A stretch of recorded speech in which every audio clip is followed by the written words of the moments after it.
আমার একটা তওবা করার জন্য।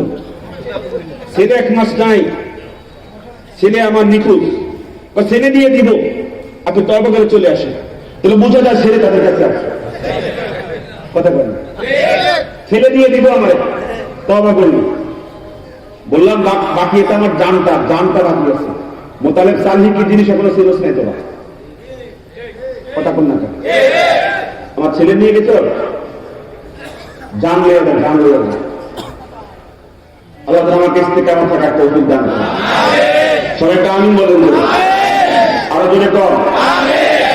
ভিডিও বানা, আমি পেরেশান আমার ছেলের জন্য, আমার পরিবার সবাই পেরেশান, আর তোমার করতে করতে মৃত্যুর ধারে প্রান্তে চলে গেছে। আর মোদা মারে, কি মারে? মোদা মারে। একটা বদদোয়া লাগবে, একটা বড় বড় কুতুবের বদদোয়া লাগবে। কুতুব কত বড় কুতুব আমার চিনে নাই। কে কত বড় কুতুব আমার চিনে নাই মনে হয়।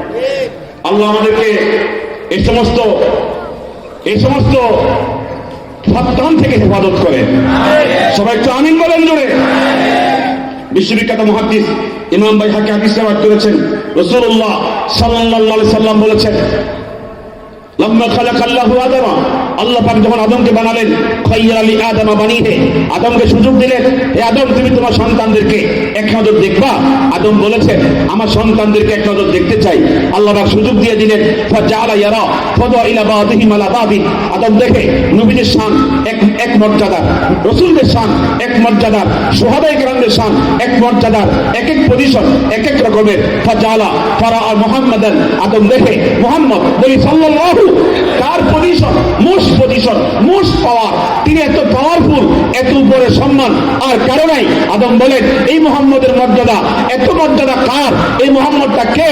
আল্লাহ পাক বলেন হুয়া আহমদ, এটা আমার আহমদ। হুয়া মুহাম্মদ, এটা আমার মুহাম্মদ। হুয়াল আউয়াল, এটা আমার শুরু। হুয়াল আখির, এটা আমার শেষ। হুয়া আউয়ালু শাফে, এটা হাসরের মাঠে প্রথম কথা বলবে। সবাই বলবে রব্বি, সবাই বলবে ইয়া নাফসি ইয়া নাফসি, আমাকে বাঁচাও আমাকে বাঁচাও। আমার দোস্ত বলবে রব্বি হাবলি উম্মতি, আমার উম্মতকে বাঁচাও। ঠিক কি না বলেন? আমার উম্মতকে বাঁচাও, আমি উম্মতকে ছাড়া জান্নাতে যাব না। এই নবী আমার আউয়ালু মুশাফফা, তার কথাই প্রথম শোনা হবে, সুপারিশ মঞ্জুর করা হবে।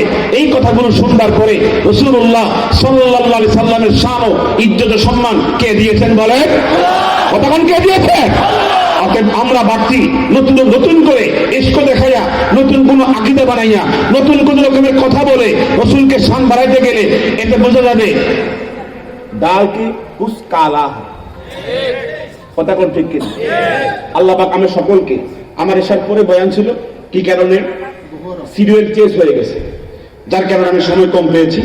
আমার যে প্রোগ্রাম, প্রথম প্রোগ্রাম যেটা, সেখান থেকে আমার ওয়াদা ছিল 9টা থেকে বয়ান করার জন্য। আমি আপনাদের মাঝে আসতে পেরেছি, সময় দেওয়ার সুযোগ হয়েছে। এসার পর থেকে বললে একটু সময় বেশি পেতাম। সব মিলিয়ে যতটুকু সময় বলেছি, আল্লাহ পাক সকলকে যেন নবীজির দামানকে ধরে রাখার তৌফিক দান করে। মান আহাব্বা সুন্নতি ফাকাদ আহাব্বানি, আমি যে হাদিস বলেছিলাম রাসূলের সুন্নাত ধরে রাখেন, বিদআত পরিত্যাগ করেন, বিদআত ছেড়ে দেন। বিদআত ছাড়তে কি মজা! কেবলমাত্র আমার মধ্যে যে বিদআত ছেড়ে যে মজা পেয়েছে, বিশ্বাস করে দুনিয়া সব ছাড়লেও বিদআত থেকে বাঁচতে পারলেই আপনি অনেকটা বেঁচে গেলেন। কথা কোন ঠিক কিনা?